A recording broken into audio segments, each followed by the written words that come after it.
Inilah yang selalu saya katakan tentang Shin Tae-yong, bahwa pelatih ini 100% profesional.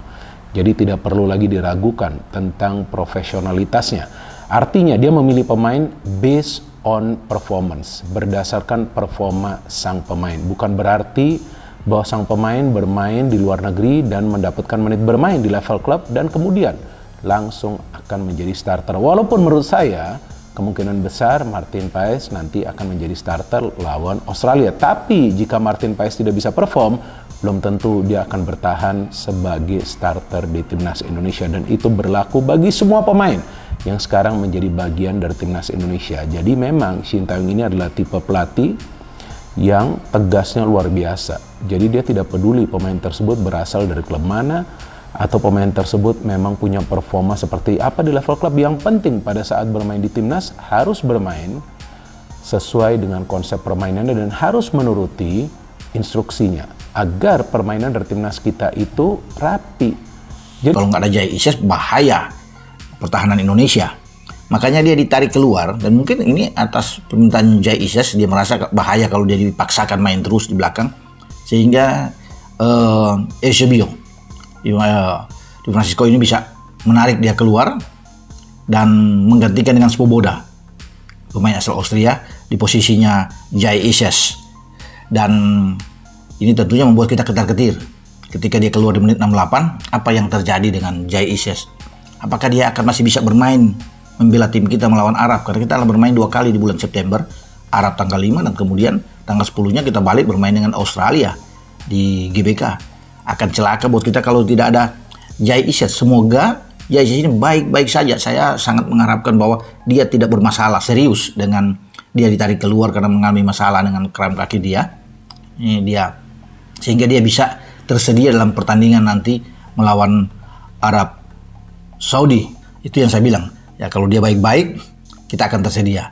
Tapi bahaya kalau sampai dia tidak bermain melawan Torino. Ini juga akan ada was-was buat kita. Katanya sekarang persepak bola Indonesia lebih maju dibandingkan dengan negara tetangga Vietnam dan juga Malaysia. Emang iya? Coba kita cek salah satu pernyataan dari mantan pemain Vietnam ini.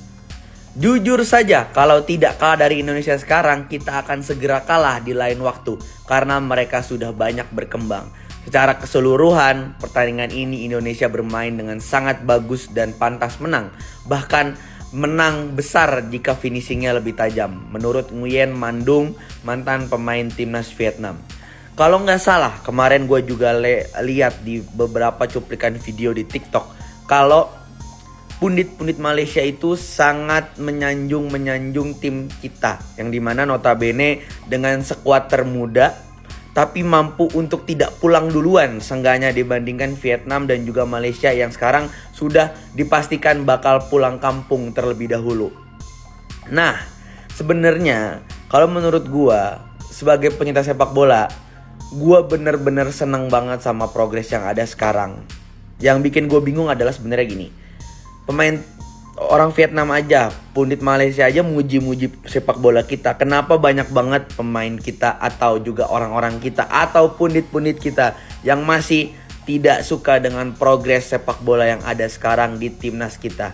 Jujur, ini sebuah progres yang emang prosesnya harus sabar gitu loh. Nggak bisa instan dan nggak bisa langsung berhasil dengan gelar juara gitu. Karena notabene pemainnya masih muda, nggak bisa instan, terus juga semuanya masih banyak banget harus menimba pengalaman lagi lah. Menurut gua Shin Tae-yong layak untuk dipertahankan untuk beberapa tahun ke depan. Anda menulis di Spotify dan beberapa web online lain dengan judul pelatih spesialis striker datang, pertanda ST gagal asah lini serang. Yes.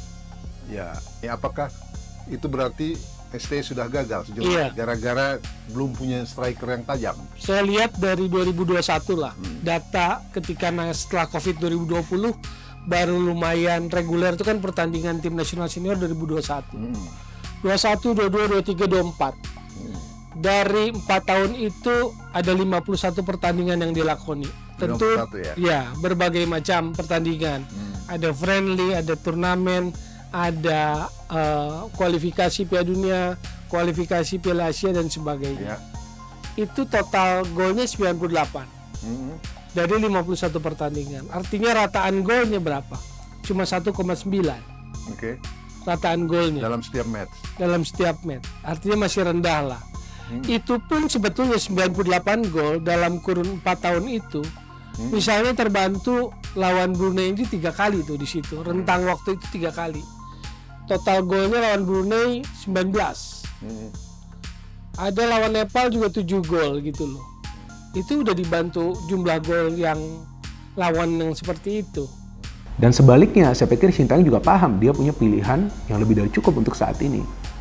Dan saya yakin Sintayong adalah pelatih yang 100% profesional. Artinya, ya dalam tanda kutip lagi nih, tidak baperan. Gak mungkin juga dia baperan dengan pemain. Tapi dia melihat pemain ini sekarang dia butuhkan atau enggak nih. Dan kan ada juga pemain-pemain yang masuk kemudian keluar lagi dari timnas Indonesia. Tapi kan bukan berarti kemudian di-ban. Gak ada tuh istilahnya di-ban.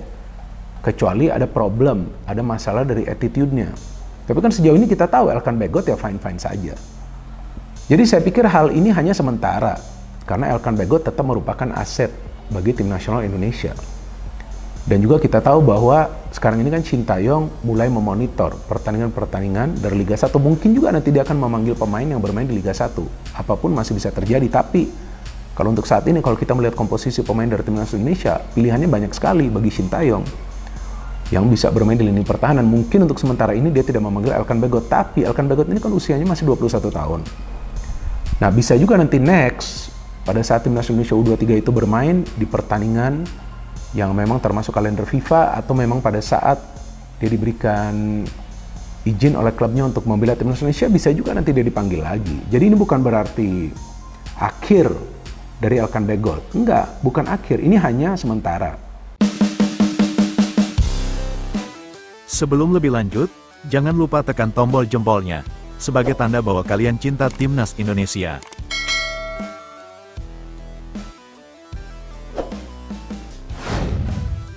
Timnas Indonesia dapat kabar buruk dari JIZ jelang kualifikasi Piala Dunia 2026 zona Asia. JIZ baru saja mencatatkan sejarah sebagai pemain Indonesia pertama yang tampil di Serie A. Izes tampil sebagai starter saat timnya Venezia menghadapi Fiorentina. Izes dipercaya pelatih Sabio Di Francesco sebagai bek tengah bersama Marin Severko dan Giorgio Altare. Ini sekaligus menjadi debut bek timnas Indonesia bersama Venezia di Liga Italia 2024/2025. Pasalnya, pada pekan pertama, JIZ terpaksa harus absen membela I Leoni, alati julukan Venezia, saat melawan Lazio karena akumulasi kartu. Pada pertandingan melawan Fiorentina, Izes tampil apik menjaga lini pertahanan Venezia dari gempuran pemain Fiorentina yang diperkuat Moise Kean, Christian Kouame, Antonin Barak, dan Dodo. Hanya saja, ada kabar buruk dari pemain 25 tahun tersebut. Izes diduga mengalami cedera hamstring. Izes sempat meringis kesakitan pada menit ke-68 setelah berduel dengan Moise Kean. Bahkan dia sempat mendapat pertolongan kiper Venezia Jesse Joronen sebelum akhirnya digantikan Michael Svoboda. Jika Izes benar cedera, tentunya ini akan menjadi kerugian bagi timnas Indonesia yang akan berlaga di putaran ketiga kualifikasi Piala Dunia 2026 zona Asia melawan Arab Saudi tanggal 5 September dan menghadapi Australia pada tanggal 10 September mendatang. Saat ini lini belakang Indonesia tengah mengalami krisis pemain setelah Jordi Amat absen karena cedera dan Justin Hubner harus menjalani akumulasi kartu kuning. Sementara Elkan Bagot yang mulai rutin tampil bersama Blackpool tak dipanggil pelatih Sintayong. Hubungan Elkan dan Sintayong retak sejak Elkan tak mengindahkan panggilan memperkuat skuad Garuda Muda di babak playoff Olimpiade lawan Guinea. Berita selanjutnya, Sintayong tegaskan Elkan Bagot tak masuk pertimbangan meski Justin Hubner dan Jordi Amat absen.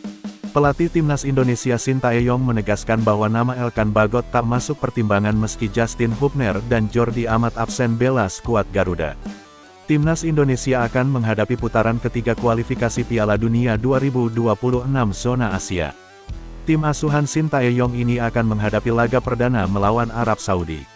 Langkah pertama tim Merah Putih di putaran ketiga dengan bertandang ke King Abdullah Sports City Stadium, Jeddah, pada tanggal 5 September tahun 2024.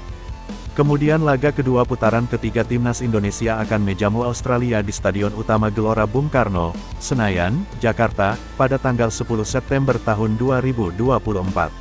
Untuk menghadapi laga ini, timnas Indonesia dipastikan kehilangan beberapa pemain. Tim Merah Putih tak akan bisa diperkuat oleh Justin Hubner dan Jordi Amat. Untuk Justin Hubner dipastikan harus absen karena terkena akumulasi kartu. Kemudian untuk Jordi Amat tak bisa bergabung dan menambah kekuatan skuad Garuda karena mengalami cedera. Pemain berusia 32 tahun tersebut dipastikan harus menjalani pemulihan dari cedera selama 4 pekan ke depan. Oleh karena itu, Jordi Amat dipastikan absen membela timnas Indonesia dalam laga melawan Arab Saudi dan Australia. Persiapan sangat baik, tetapi hanya Jordi saja yang ada sedikit masalah, jadi saat pertandingan Liga Malaysia, Jordi alami cedera dan tidak pulih-pulih dan akhirnya harus istirahat selama 4 pekan ke depan, ujar Sintayong kepada awak media termasuk bolasport.com di Plaza Mandiri, Jakarta, Jumat tanggal 23 Agustus tahun 2024. Pelatih asal negeri ginseng tersebut bahkan mengaku telah menelepon Jordi Amat langsung. Setelah berbicara dengan pemain Johor Darul Ta'zim tersebut, Sin memutuskan untuk mencari pengganti. "Saya sudah telepon Jordi dan telah diputuskan ada sosok pengganti," kata Sintayong. Walaupun ia mengaku akan mencari pengganti untuk posisi Jordi Amat dan juga Justin Hubner pastinya. Sintayong mengaku bahwa ia tak mempertimbangkan nama Elkan Bagot meski kehilangan 2 pemain belakang sekaligus. Padahal Elkan Bagot ini sebenarnya sebelumnya selalu menjadi langganan timnas Indonesia di era Sintayong.